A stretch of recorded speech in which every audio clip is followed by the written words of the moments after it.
आज हम बात करेंगे यूनिट इकोनॉमिक्स के बारे में। ये बहुत ही इंपॉर्टेंट है। अगर आप फाइनेंशियल स्टेटमेंट एनालाइज करोगे तो यूनिट इकोनॉमिक्स एक बैकबोन है तो पीएनएल को हेल्प करता है एनालिसिस करने पे। अब यूनिट इकोनॉमिक्स क्या होता है ये आपको बताएगा कि एक प्रोडक्ट को बनाने की एक्चुअल कॉस्ट कितना है। जैसे मान लो कि आप फाइनेंशियल स्टेटमेंट पढ़ते हो तो वहाँ पे आपको रेवेन्यू मिलता है, एबिटा मिलता है, एबिट मिलता है, जिसको हम ऑपरेटिंग प्रॉफिट बोलते हैं। मैंने इसके ऊपर प्रीवियसली वीडियोस भी बना के रखा है। तो आज हम यूनिट इकोनॉमिक्स को पूरा इन डेप्थ समझेंगे। तो यूनिट इकोनॉमिक्स में पहले जो हमारे पास आता है लाइन आइटम वो है रेवेन्यू। अब रेवेन्यू मतलब क्या होता है एग्जैक्टली? रेवेन्यू मतलब बोल सकते हैं हम जो कंपनी ने सेल्स किया, टोटल सेल्स कंपनी ने जो किया है उसको हम बोलते हैं रेवेन्यू। अब रेवेन्यू में के बाद आता है कॉग्स, COGS, कॉग्स, जिसको हम बोलते हैं कॉस्ट ऑफ गुड सोल्ड। अब जब रेवेन्यू में से हम कॉस्ट ऑफ गुड सोल्ड को सब्सट्रैक्ट करते हैं तो हमको मिलता है ग्रॉस प्रॉफिट। ग्रॉस प्रॉफिट ये हमें बताता है कि एक एक्चुअल सामान को बनाने में खर्चा कितना आया। जैसे मान लो कि 100 रुपीज़ का आपने रेवेन्यू किया है। अब आपका COGS जो आ रहा है कॉस्ट ऑफ गुड सोल्ड, आपका बनाने का खर्चा आ रहा है, रॉ मटेरियल जिसको हम बोलते हैं रॉ मटेरियल्स का खर्चा आ रहा है आपका 20 रुपीज़ का। तो आपका ग्रॉस प्रॉफिट कितना हो गया 80। अब ग्रॉस प्रॉफिट में से हम क्या माइनस करेंगे? SG&A, selling general and administrative cost. समझ लो आपका एक कंपनी है, आप उसके बाद वहाँ पे आप कोई सेल्समैन को हायर कर रहे हो, आपका डे टू डे एक्सपेंसेस लग रहा है, एडमिनिस्ट्रेट, उसी को हम बोलते हैं एडमिन कॉस्ट। तो इसको जब हम ग्रॉस प्रॉफिट से माइनस करते हैं तो हमें मिलता है एबिटा। एबिटा, अब एबिटा का फुल फॉर्म क्या होता है? Earning before interest, tax, depreciation and amortization. अब एबिटा से हम माइनस करेंगे डेप्रिसिएशन एंड अमोटाइजेशन। ठीक है, अब ये डेप्रिसिएशन क्या होता है एंड अमोटाइजेशन क्या होता है? देखो, अगर कोई कंपनी के पास फिक्स्ड एसेट्स है, और एसेट्स भी दो टाइप के होते हैं, एक होते हैं टेंजिबल और एक होते हैं इनटेंजिबल। तो जो टेंजिबल एसेट्स होता है उस पर लगता है डेप्रिसिएशन, और जो इनटेंजिबल एसेट्स होता है उस पर लगता है अमोटाइजेशन। इसके ऊपर मैं इन डेप्थ वीडियो बनाऊंगा इन फ्यूचर। अब जब हम एबिटा से डेप्रिसिएशन और अमोटाइजेशन माइनस करते हैं हमारे पास क्या मिलता है? क्या बचा? एबिट, EBIT, जिसको हम बोलते हैं ऑपरेटिंग प्रॉफिट, जिसको हम बोलते हैं ऑपरेटिंग प्रॉफिट। अब ऑपरेटिंग प्रॉफिट के बाद हम इससे माइनस करेंगे इंटरेस्ट। सपोज अब इंटरेस्ट कहाँ से आया? सपोज आपने किसी से लोन लिया है, तो अगर आप लोन लिए हो तो आपको उसको पर मंथ इंटरेस्ट भी तो पे करना पड़ेगा। तो वो इंटरेस्ट माइनस होगा, तो हमारे पास क्या आएगा? EBT। एक मिनट, मैं इसको ठीक कर देता हूँ। EBT, तो इसको हम EBT को क्या बोलते हैं? Earning before tax. मतलब टैक्स के पहले हमारा कितना अर्निंग हुआ उसको हम बोलते हैं एबिट। अब एबिट से हम क्या माइनस करेंगे?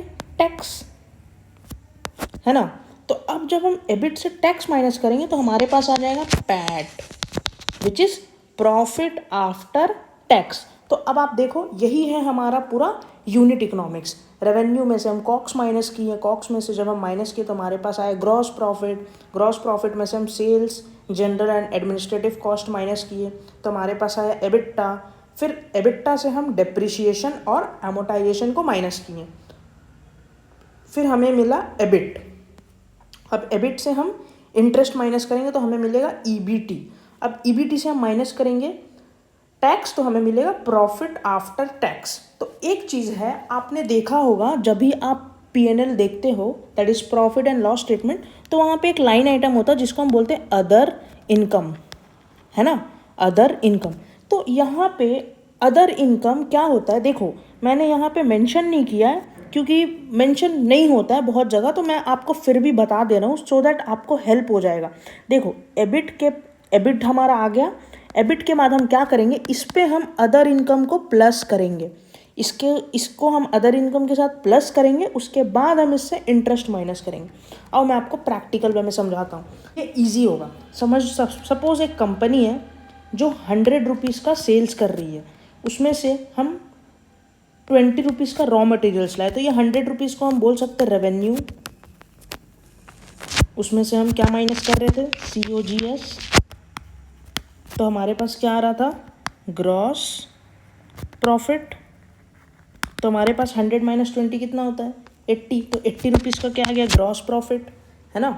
80 रुपीज़ का ग्रॉस प्रॉफिट आ गया। अब ग्रॉस प्रॉफिट से हम क्या माइनस कर रहे थे, sales general and administrative expenses.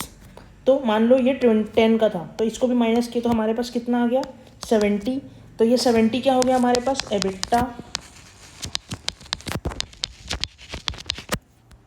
अब इसमें से हम डेप्रिसिएशन और अमोर्टाइजेशन को माइनस कर रहे थे।